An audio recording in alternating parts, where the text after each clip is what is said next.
Bon, et bonjour à toutes et bonjour à tous. Moi, je vais vous parler de DevOps, de Legacy, de COBOL, de Cloud Native et d'IMSA. Qui connaît la MSA, la Mutualité Sociale Agricole? Très bien, pas mal. Et qui pense que c'est une mutuelle?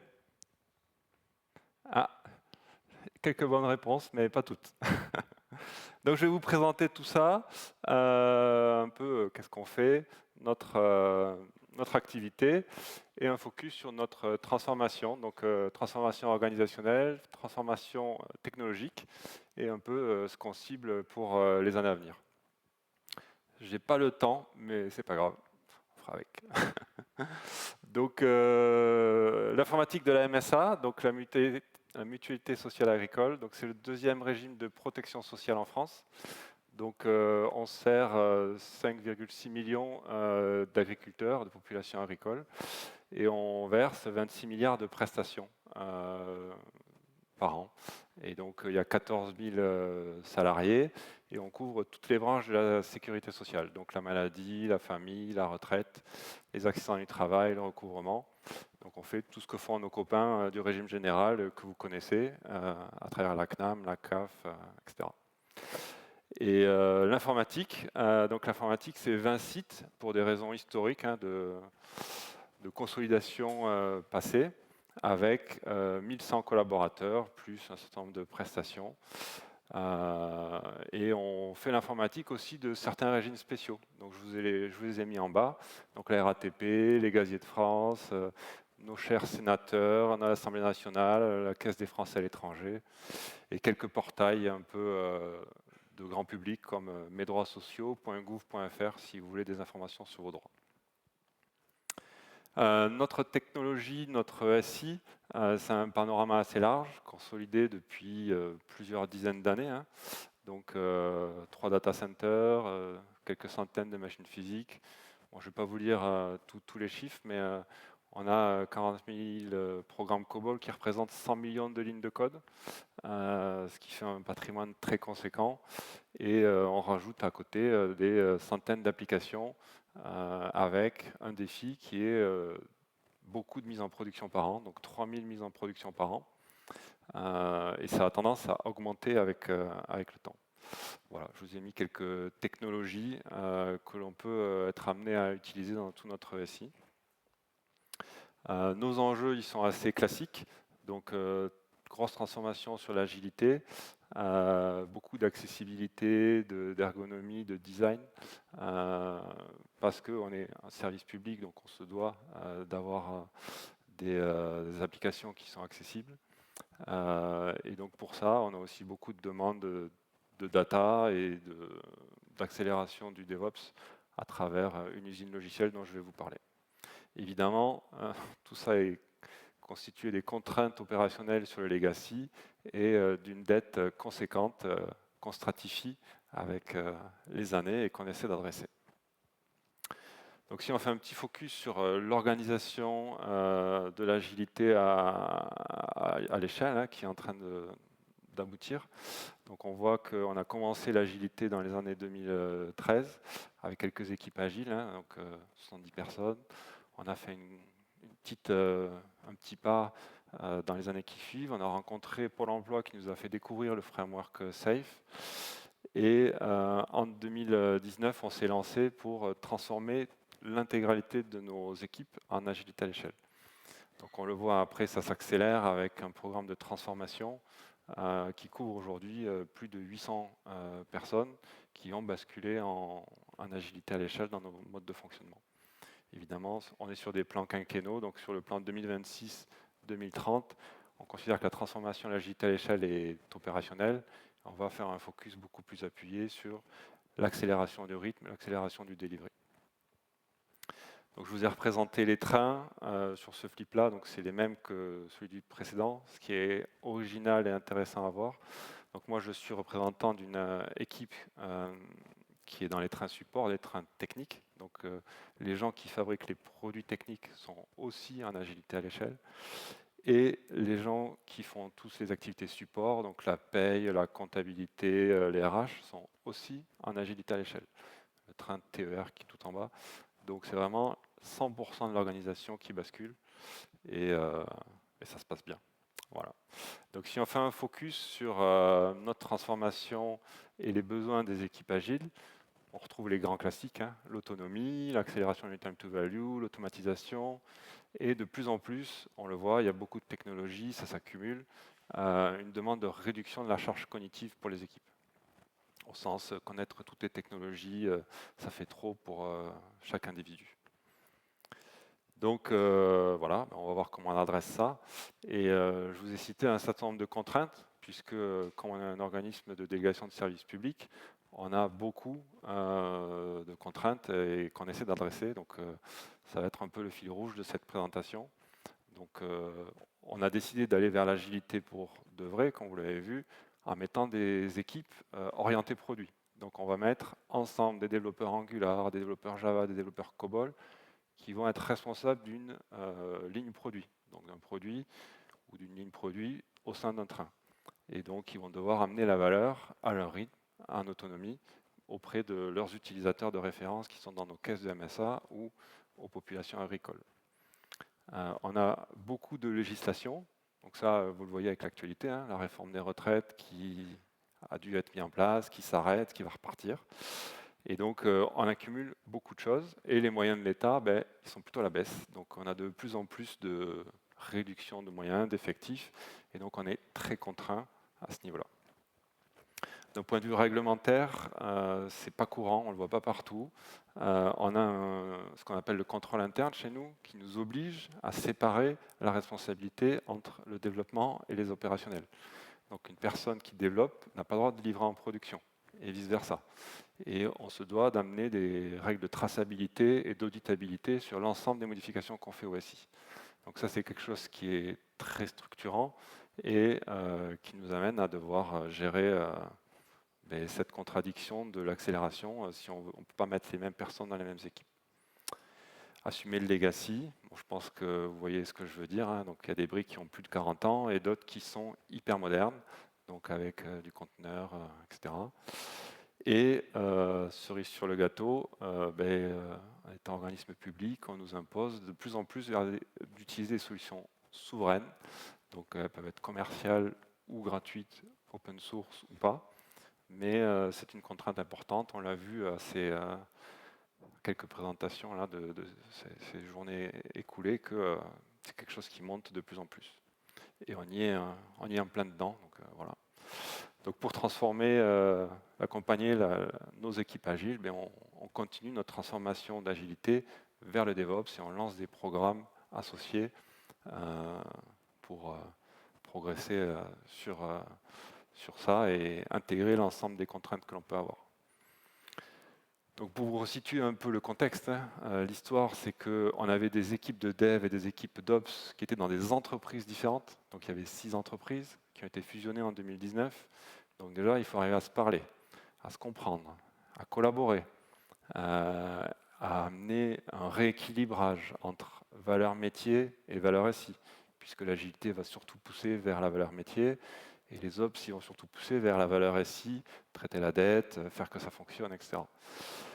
Donc on a mis en place des organisations entre les différents référents produits pour traiter ça.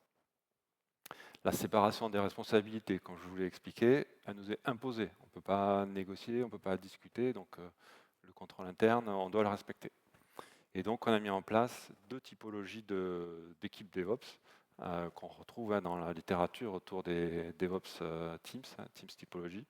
Donc des équipes qui collaborent sur les modèles safe de system team ou de shared services, ou d'équipes intégrées avec une part de recouvrement, mais qui restent un peu séparées, et des équipes de composition de services, donc des équipes plateformes qui vont fournir un service qui va être consommé par telle ou telle équipe métier. En termes de transformation des pratiques des ops, le chat ops c'est quelque chose qui fonctionne très bien avec des échanges directs. Les systèmes de communication font vraiment une différence importante sur la manière dont évoluent les pratiques opérationnelles entre les devs et les ops, et vraiment c'est très apprécié. L'observabilité, on en a beaucoup parlé, c'est une composante importante. Donc historiquement, les devs n'avaient aucune visibilité, donc on casse les barrières et on donne de la visibilité à la fois sur ce qui se passe dans les infrastructures et dans les données. La responsabilité produit, donc les ops interviennent auprès des PM pour faire évoluer les backlogs. Et on associe tout ça d'une transformation organisationnelle, culturelle, sur le modèle Webstrum. Donc, je n'ai pas trop le temps de m'appesantir sur ça, mais sachez que c'est quelque chose qui fait beaucoup l'objet de la communication en interne, de cibler la culture générative pour sortir de notre culture historique qui est plutôt bureaucratique.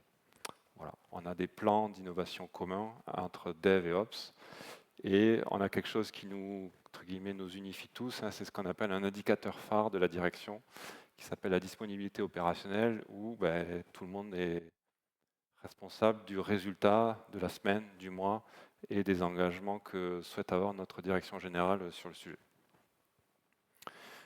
Donc si je fais un focus sur la modernisation technologique, hein, on a beaucoup d'applications, vous l'avez vu.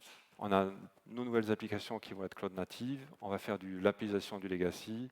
On va faire de la qualification en autonomie à travers une plateforme qui s'appelle les EET, hein, c'est les environnements d'exécution temporaire. On va avoir des programmes de transformation de la dette. On va avoir une forge unifiée. Hein, on va amener, comme je vais l'expliquer juste après, tous les types de développement dans un cycle commun de fabrication et de production continue. Le tout en maximisant la souveraineté et en gérant les aléas des différents fournisseurs auxquels on peut faire appel. Voilà un peu pour une vision très macroscopique de notre forge et des principaux outils. Donc c'est présenté sous la forme du flux de fabrication. Donc on voit l'expression de besoin, le développement, et je vous ai mis en couleurs différentes la partie forge COBOL, forge Java et plus forge front-end. Et on voit qu'en fait un des principes forts qu'on a retenu, c'est un outil pour une fonctionnalité donnée. On va éviter de cumuler X responsabilités sur un seul outil, parce qu'on ne sait jamais, hein, les principes de vendor lock-in qui nous amènent des plateformes complètes, le jour où on veut en bouger, on est coincé, quoi. Donc, vous voyez, voilà, toutes les fonctionnalités. Alors, la plupart des outils sont open source ou assez connus. Un outil qui est important, qui est au cœur de tout ça, c'est l'outil de delivery, de management, qui s'appelle Drops, et qui va permettre d'unifier, quelle que soit la technologie initiale, l'endroit, la manière dont on va déployer. Donc, on va unifier le delivery. Donc, c'est pour ça que ça se regroupe à travers les spécificités des plateformes différentes. Donc, on voit qu'on a du bon vieux mainframe AX, on a du Linux et on a du Kubernetes Rancher dans nos cibles de typologie technologique de déploiement. Voilà, et une fois qu'on va intégrer, on va qualifier et on va déployer en production et on va retrouver tous nos outils d'observabilité qui sont sur la droite de l'écran. Donc après, si vous voulez faire des focus plus détaillés sur certains aspects, on pourra en discuter a posteriori de la présentation. Donc si je fais un petit focus sur la partie diffusion, donc release management, donc Drops, c'est un produit qui est développé par la société Arcade Software, donc société française, et donc qu'on a choisi il y a quelques années maintenant. Et en fait, je vous ai mis sur ces quelques flips un peu les critères de choix qui nous ont amenés à ce choix-là. Donc aujourd'hui, avec Drops, on définit des applications composites, donc des applications multi-composants qui vont être dans X projets Git, qui vont être toutes dans Artifactory en termes de repository de binaires, et qui vont être déployées sur X serveurs, X machines différentes. Et une application, c'est la composition de 3, 4, 5, 10, 20, 50 composants. Ça dépend de la complexité applicative de la chaîne de liaison. On va y rajouter une recette de déploiement qui peut être spécifique. Alors on a des recettes templates, des recettes génériques et qui vont pouvoir être customisées en fonction des cas particuliers. Et ensuite, on va avoir le déploiement, l'opération de déploiement qui va se reproduire sur des environnements qui sont similaires, des premiers environnements de qualification jusqu'à la production. Donc il faut savoir qu'on a 7 niveaux d'environnement différents. On peut en franchir certains en passant une étape ou s'arrêter à chacun. et faire des étapes de qualification automatiques ou manuelles. On a encore évidemment beaucoup de tests manuels chez nous. Il faut savoir que c'est des chaînes de liaison qui sont en général assez complexes entre le moment où on va recevoir par exemple une facture de pharmacie et le moment où on va la payer à l'assuré. On passe par plusieurs dizaines de systèmes. Il faut contrôler, il faut calculer, il faut... Bon, je ne vais pas vous faire tout le détail du métier, c'est assez riche. Et donc, nos ops, ils utilisent ce modèle-là, Drops, parce qu'ils s'y retrouvent. La composition applicative, elle est faite par les devs et les ops retrouvent leurs petits en termes de versionning. Évidemment, ça leur donne un vecteur et un support de communication commun. Et donc, en quoi, je vous ai mis quelques éléments, en quoi Drops correspond à la réponse de nos besoins. Donc la première, c'est qu'il y a un métamodèle. Le produit apporte une manière de construire et de définir ce que c'est qu'une application, donc une application composite, ce que sont que des infrastructures et comment déployer tout ça de manière paramétrable, de manière à rendre de l'autonomie à nos équipes métiers. Donc on couvre le multi-technologie, on couvre les équipes qui peuvent être entre guillemets très avancées, qui veulent faire du tout full as code, et d'autres qui sont un peu moins avancées dans l'automatisation et qui veulent plutôt être en mode je veux une IHM et ça clique et je clique aux bons endroits et je retrouve le résultat simplement sur mes produits. Évidemment, les enjeux de traçabilité et de sécurité sont intégrés au produit. Et donc, on s'en sert pour sortir des rapports à notre contrôle interne, à nos auditeurs, qui sont en général en dehors de l'institution et qui viennent nous demander des comptes tous les ans sur qu'est-ce qu'on a livré, est-ce qu'on a bien respecté le contrôle interne dans l'ensemble de notre chaîne de fabrication sur l'ensemble de nos 3000 déploiements par an. Voilà un peu sur ce qu'on a pu faire. Et voilà un peu les thèmes que l'on va développer sur les 5 années à venir. Donc on n'a pas fini de généraliser la solution à l'ensemble de nos applications, à l'ensemble de nos déploiements. Donc on est en train de remplacer des vieux systèmes qui portent des noms historiques chez nous et progressivement on les remplace par cette pipeline de diffusion avec Drops. Donc on va avoir une montée en charge très importante, à la fois en nombre d'utilisateurs et en nombre de déploiements. La sécurité est un sujet qui rentre en ligne de compte de plus en plus. Donc on va enrichir notre pipeline de déploiement avec de plus en plus d'outils de sécurité. Vous avez dû le voir, on utilise déjà X-Ray qui est collé avec Artifactory. Donc on réfléchit à compléter avec d'autres solutions de SAST, de DAST, de sécurité en production aussi, d'analyse de sécurité en production.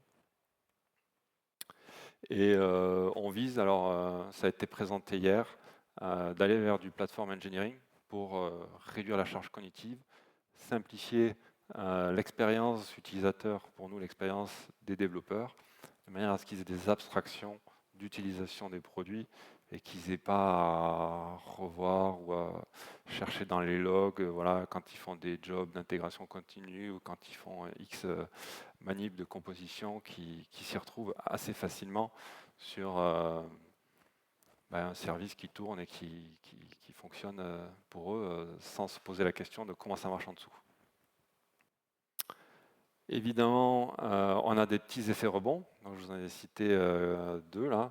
Donc, on amène de l'automatisation, on amène du service, on amène de l'accélération, mais en même temps, le SI croît.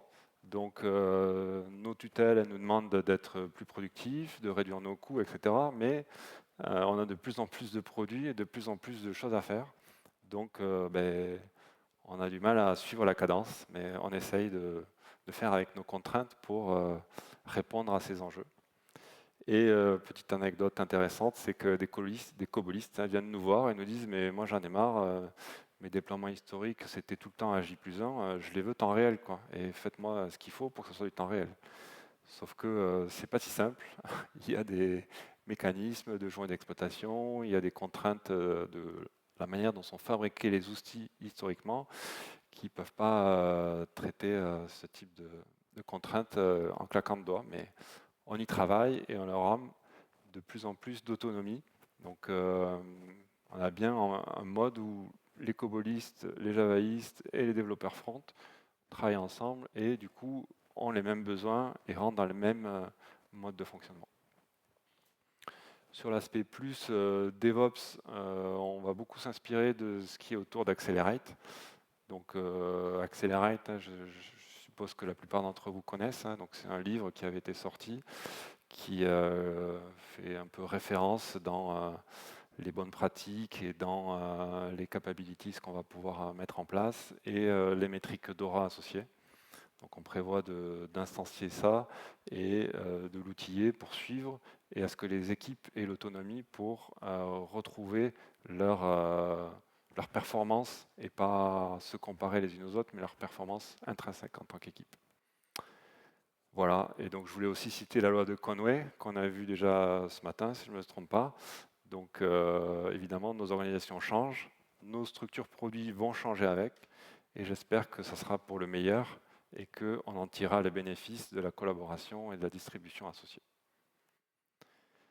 Quelques points clés à retenir hein, autour de ce qui fait un peu notre succès. Donc la fabrication des produits techniques, on le fait à la fois en agile et en DevOps. Donc je parle des trains qui fournissent les plateformes de CI, de CD. Donc on s'organise pour optimiser en répondant aux besoins les plus prégnants, etc., à moyens contraints. On fait en sorte que nos équipes techniques aient des responsabilités à la fois sur les produits legacy et sur les produits en rénovation. Donc ce n'est pas les petits jeunes qui vont faire la nouveauté et les dinosaures qui s'occupent des anciens systèmes. Donc ils sont ensemble et ils repensent les solutions pour amener la bonne réponse aux besoins des utilisateurs. Et donc, quand on fait des rénovations sur nos pipelines de CI/CD ou sur nos différents outils, on essaie de repartir des concepts et des cas d'usage plutôt que des solutions techniques pour éviter d'aller directement trop rapidement sur une solution qui ne va pas répondre à l'ensemble des besoins qui peuvent être assez divers et variés dans nos différentes équipes et technologies. Communiquer, donc c'est un axe où moi je suis pas mal en responsabilité, hein, donc communiquer sur les urgences à changer et les résultats. Pourquoi? Pour avoir l'appui de la direction, pour avoir l'appui aussi des équipes métiers qui utilisent nos produits et s'appuyer sur les pionniers, ça paraît évident, mais si on arrive à convaincre les premiers utilisateurs, ils vont convaincre les suivants et ils vont utiliser nos produits et en faire la promotion auprès des autres équipes. Et donc c'est comme ça que finalement les javaïstes ou les développeurs front, ils vont être nos sponsors pour convaincre les développeurs COBOL qui eux sont plus conservateurs dans leur approche de traiter les technologies. Et ça fonctionne, on le voit concrètement. Automatisé, bon, pas grand chose à dire de plus là-dessus, et faire des boucles de feedback. Donc SAFe nous amène cette mécanique de poser des rétrospectifs au niveau des équipes, faire des inspect and adapt au niveau des trains et mettre en place ce qu'on appelle des LACE. Donc chez nous, c'est des équipes spécialisées dans la transformation de l'organisation des équipes de manière à optimiser en continu l'ensemble de nos organisations et de nos produits associés. Voilà, j'en arrive un peu à la fin de ma présentation. Donc on voit, hein, IMSA, il y a 10 ans, a complètement changé hein, en termes de mode de fonctionnement, mode d'organisation, mode de gouvernance et efficience de notre delivery grâce à tout ce que je vous ai présenté. Et ça va se poursuivre avec des évolutions encore plus majeures avec le DevOps, etc. Et donc, je me suis dit que ça valait le coup de vous citer une citation inspirante, voilà, autour de cette transformation et des contraintes que l'on peut vivre hein, au quotidien. Donc, une citation de Charles Baudelaire, parce que la forme est contraignante, l'idée jaillit plus intense. Voilà, j'espère que ça vous fera réfléchir. Et je me suis dit, il faut aussi faire un peu d'IA dans toutes nos présentations. Donc j'ai mis une citation que j'ai fait écrire au Chat Mistral, voilà, qui m'a sorti ça comme sa meilleure citation. Donc une limite n'est qu'une invitation à inviter ce qui n'existe pas encore. Je vous laisse faire votre choix entre la version humaine et la version artificielle. Voilà pour moi.